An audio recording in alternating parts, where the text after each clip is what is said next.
Opa, eu sou Alexandre Matias, estamos começando a 10ª edição do Cine Ensaio. Quem diria, hein, André? E aí, eu sou o André Gacciotti. Pois é, 10ª edição. Chegamos no primeira dezena.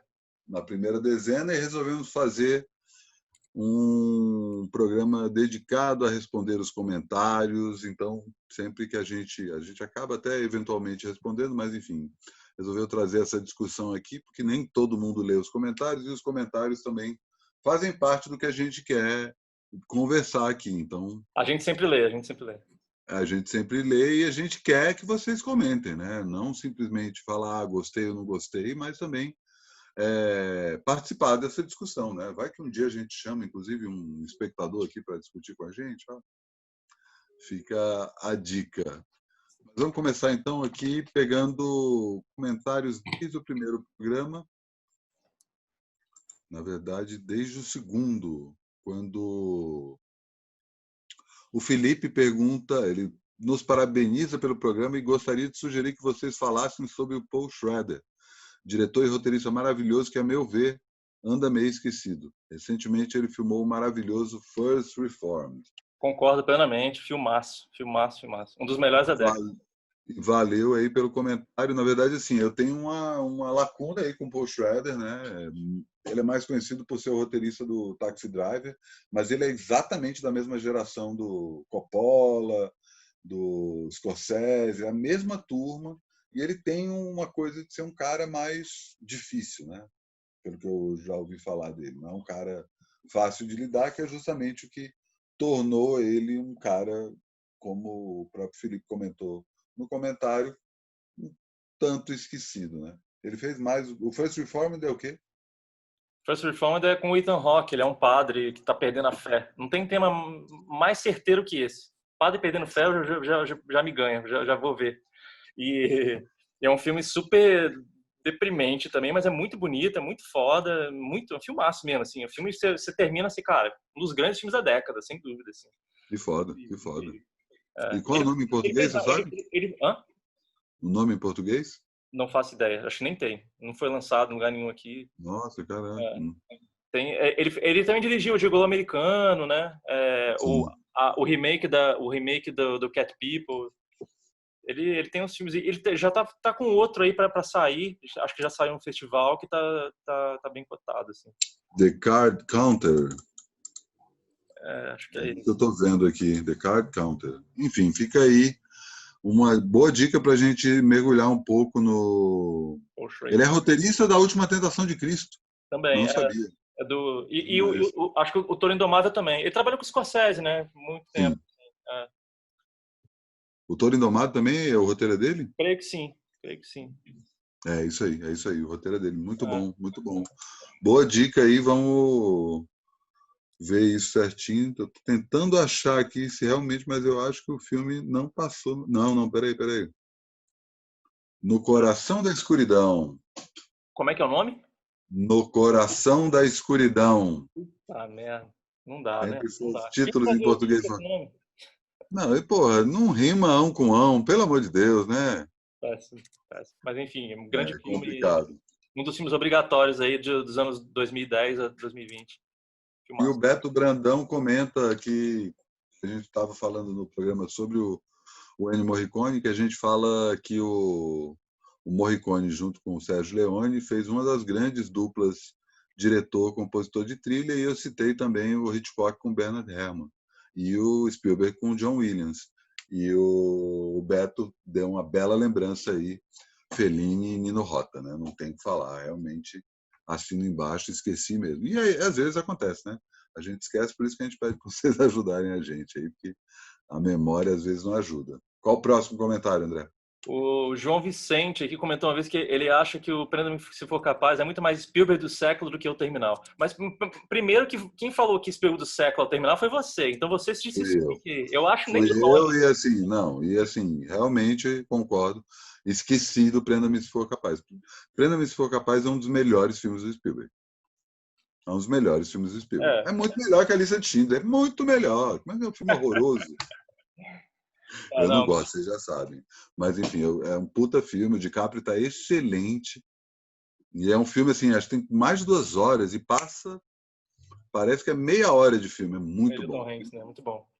Mas não sei se é o do século, não. Aí é outras questões. Mas, enfim. Qual que é o Spielberg do século? Guerra dos Mundos? Eu tinha falado o Minority Report, Não, nem a pelo que o filme pau. representa, mais do que do que ele é de fato, sabe? Eu acho que ele acabou Não, virando um não. clássico ali. Mas, enfim, Guerra dos Mundos, não. Guerra dos Mundos é bom, cara. É bom, é bom. Ah, Tá. o fim do mundo sem sangue, sem gente morta. Que fim do mundo é esse, sabe? Não dá. Mas é legal. Quem, Mas quem fez esse comentário aí do Spielberg? João Vicente. Então, acho que foi o mesmo João Vicente que fez o próximo comentário, quando a gente estava falando sobre duração de filme, duração de série, de episódio. Ele pergunta se Black Mirror Bandersnatch pode ser chamado de game. É uma Cara, boa então, questão e sim, ótimo. pode. Acho que sim também. Acho que sim. Porque é um jogo, né? De É. um jeito ou de outro, você Óbvio vai que estar lá, você tem que escolher entre fazer uma coisa ou outra. É um jogo muito simples, mas é é. um jogo. Do mesmo jeito que aqueles quadrinhos, lembra disso? Historinhas do Tio Patinhas, que Uhum. tinha uma hora que você falava assim: pega a moeda ou deixa a moeda cair. Deixar a moeda cair, vai para a página tal. É exatamente essa lógica. Né? É. Isso é um jogo. Né? Qualquer coisa, eu estava conversando isso com um amigo meu outro dia, que depois, tem um livro, inclusive, com esse título, que depois do Homo sapiens, o cara cogita que o próximo estágio é o Homo ludens, que a gente já vive nesse estágio em que tudo é encarado como um jogo. Tudo. Sexo, família, guerra, política, tudo é encarado no sentido lúdico, né? Você criar metas que não existem artificialmente para justificar um significado para o que você está fazendo. E, de uma certa forma, é exatamente isso que esse Bandersnatch E faz.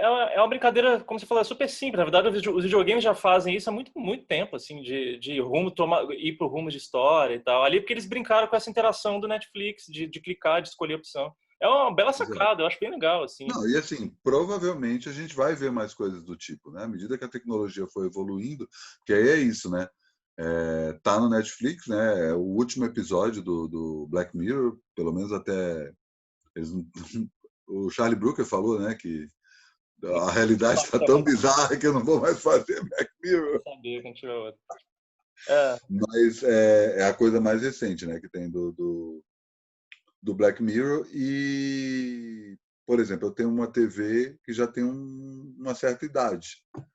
E aí o recurso de...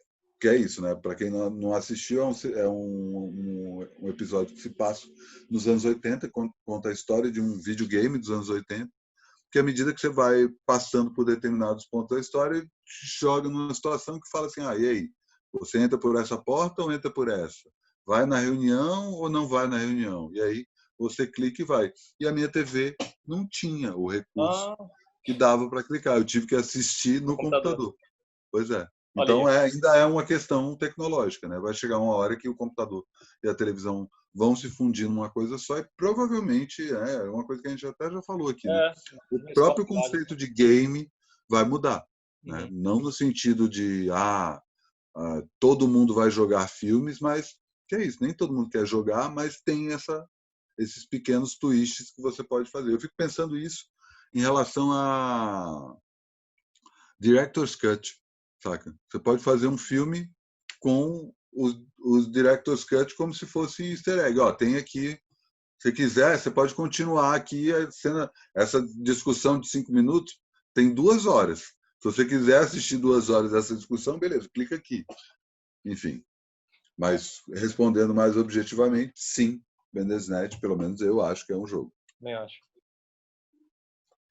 O que Qual que é a mais? próxima aí? Peraí.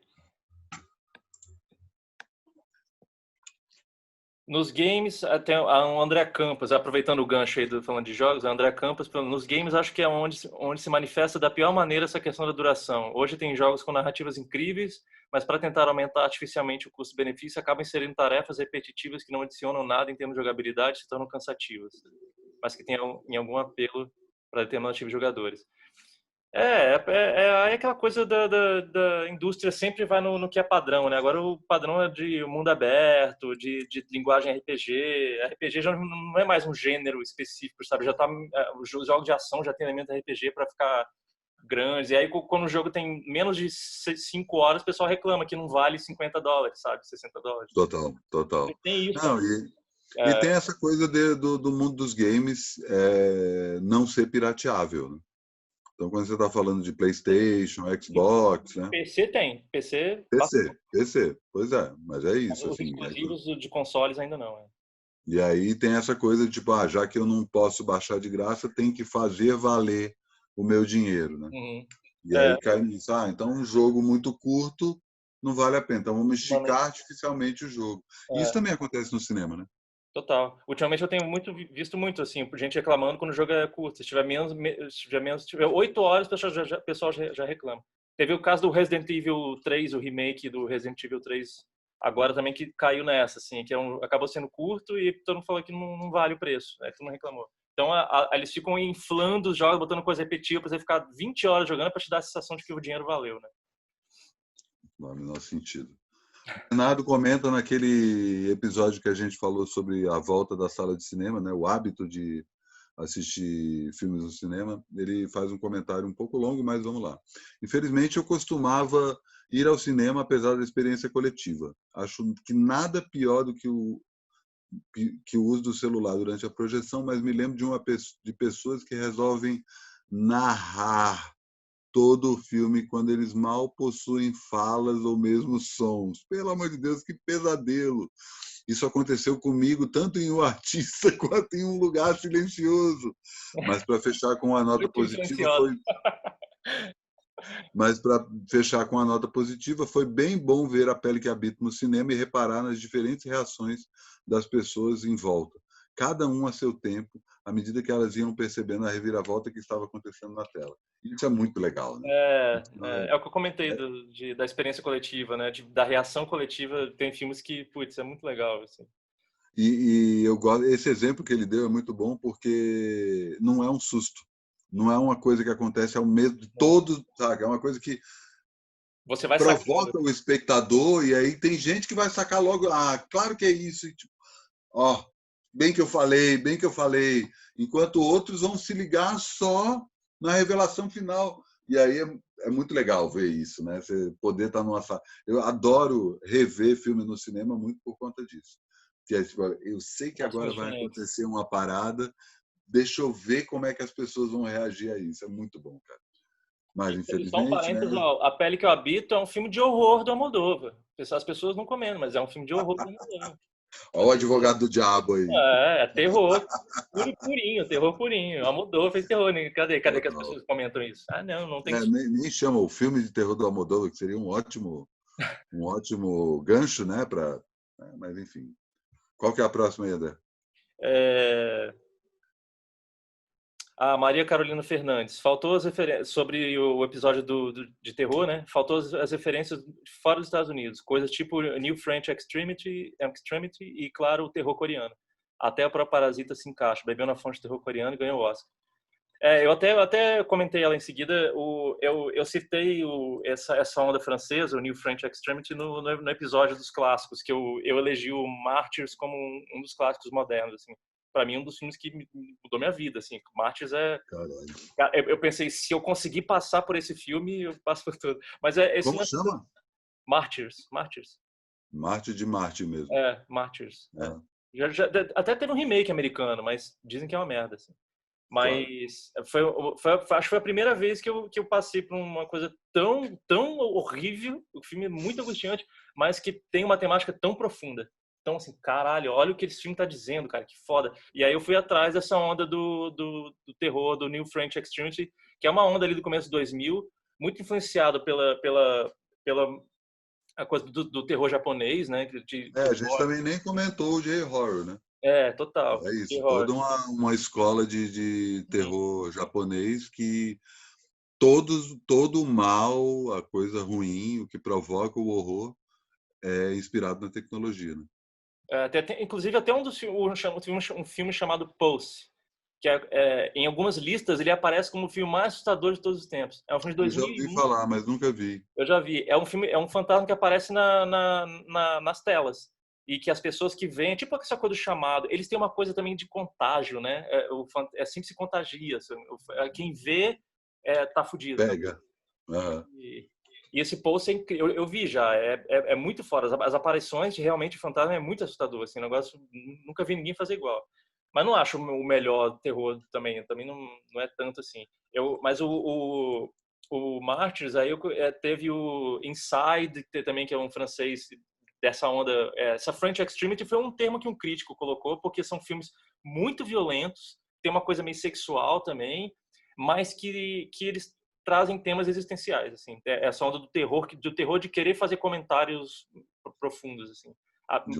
Apesar da angústia, né? Tem esse Inside, que tem uma cena de um aborto feito com uma tesoura, que é uma coisa horrível, mas tem toda uma questão da mulher que perdeu o filho, então e um que é muito famoso é o High Tension, o Alta Tensão. Ah, já ouvi falar, mas não vi. Esse teve uma repercussão. Foi um dos precursores aí desse. E até teve o Gaspar Noé, acho que entra um pouco nisso, com Sim. Irreversível, né? Uhum. É o francês também que Total. faz um filme super angustiante, que metade do cinema vai embora no meio, porque não aguenta ver, mas que também tem uma temática ali que ele tá lidando, sabe? E os franceses... E é horror extremo, né? Ele já vai para um lado que não o Irreversível, acho que até se encaixa no horror, mas ele vai para outros lados, assim. O último... Não, aí depois eu tô pegando Irreversível como o ponto de partida sim. dentro dessa cena, e os outros eu acho que não tem nada a ver. Mas essa coisa do desconforto, ele é cinema do desconforto, ele vai te angustiar e você vai se sentir que você está passando por algo muito difícil. Mas acho que tem um valor nisso, assim. Nesse mesmo episódio, o Nilson comenta que faltou o resgate dos contos de fada sob formas de filme de terror, às vezes disfarçado de alegorias mitológicas, políticas e sociais. E aí ele cita vários filmes: Border, 2018, Deixa Ela Entrar, 2009, Maria e João, Conto de Bruxas, 2020, Boa Noite Mamãe, 2016, The Lodge, 2019, Inc, de 2009, The Frame, de 2014, Borgman, de 2013, Sputnik, de 2019, Dente Canino, de 2009, Alpes, de 2011, O Lagosta, de 2015, Silêncio do Céu Sagrado, de 2017. Tem filme aí que não é terror, né? Então, acho que a maioria aí eu não encaixaria como terror, mas ele citou a filmografia inteira do Yorgos Lanthimos aí, o grego. Eu adoro também, eu gosto muito do Lagosta, de todos esses aí, eu gosto bastante dele. O Lagosta não é propriamente um filme de terror. Não. Acho que ele eu não diria que ele é um diretor de filme de terror, mas eu entendo que ele quer dizer isso. São contos que adapta tipo a narrativa de contos de fada, né? Uhum. Esse Sputnik, ele tá na minha fila para ver. É um filme russo, né? De terror, recente, tá todo mundo falando. Eu vi esse Border, eu não curti muito não, mas tem uma coisa da fantasia com a mitologia nórdica dos trolls, né? O troll, a palavra troll original vem da mitologia nórdica, né? Uhum. E o Deixa Ela Entrar, que é um clássico já, sueco, teve refilmagem americana e tal. Enfim, tem muita coisa, muita coisa. Então, mas é legal, sim, tá tendo uma onda dessa mesmo, de adaptar fábulas e contos de fada em contextos de terror ou de dramas mais intensos. Assim. Mais realistas, né? Menos infantis. Na verdade, tem uma série que eu comecei a ler, mas não terminei, de quadrinho, que chama Fables. Não sei se tu manja. Tô ligado. Pois é, meio que também tem a ver com isso, né? É muito boa, assim. Bom, continuei. O que mais?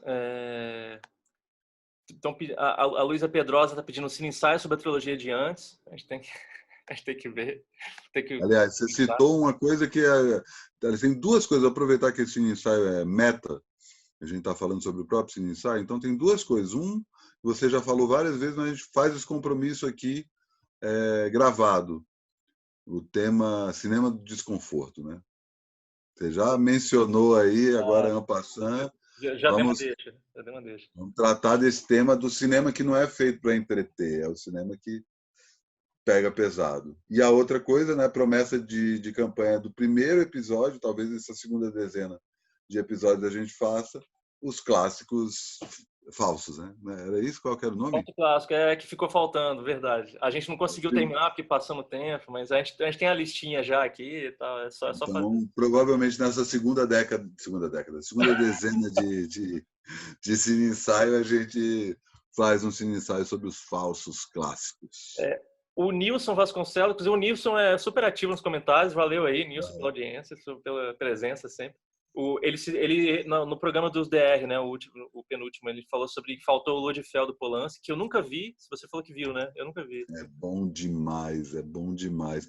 E eu comentei com ele, nesse mesmo comentário, eu falei sobre o Closer, que é um Então, filme que realmente ficou faltando. E ele deixava o Closer. eu te mandei mensagem, cara, a gente esqueceu do Closer. Closer é tão icônico, todo mundo adora, todo mundo viu. Faltou.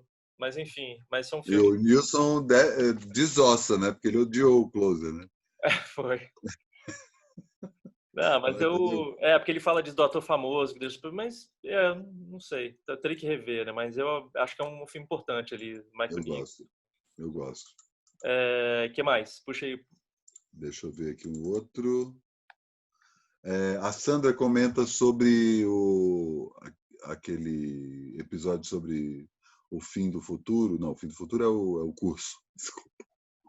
O fim, como é que era? O fim do fim do mundo, era isso? O fim do fim do mundo no cinema? O fim do futuro no cinema, alguma coisa assim. Ela comenta que um ótimo filme distópico recente, que no fim era um episódio sobre distopias no cinema. É o brasileiro Divino Amor, com Dira Paz como protagonista e direção do Gabriel Mascaro. Mas a gente precisa parar de pensar de forma distópica, apesar da realidade de merda que o capitalismo nos impõe, e pensar de forma utópica, para começarmos a criar um futuro. Acho que esse seria um bom tema. Filmes que ajudam a pensar no futuro utópico. Concordo, acho que vai ser difícil, né, achar esses filmes, mas acredito que eles estão aí. E o Divino Amor. Eu perdi esse filme. Filme. Eu gosto muito do Boi Neon, né, que é o anterior dele. Assim. Pois é, o cara consegue dar um passo. Cara, e é exatamente esse papo do cinema de desconforto, cara. Vou é um filme que você assiste o filme inteiro e fala assim, não, cara, não. Só piora, assim, sabe? Você fala, cara, foda. Vou procurar. Bem foda. Tem onde eu consigo ver, mas... Já deve estar aí nos canais de streaming, né? Ainda mais com esse papo de pandemia. Pois é. Mais uma? Passou. Acho que acabou, né? Acabou? Da nossa lista que a gente separou, acho que é isso. Não, tem aqui a Ana Carolina comenta que ela acha que ela lê 78 rapazes, massa discussão sobre o episódio mais recente, né, sobre DR no cinema.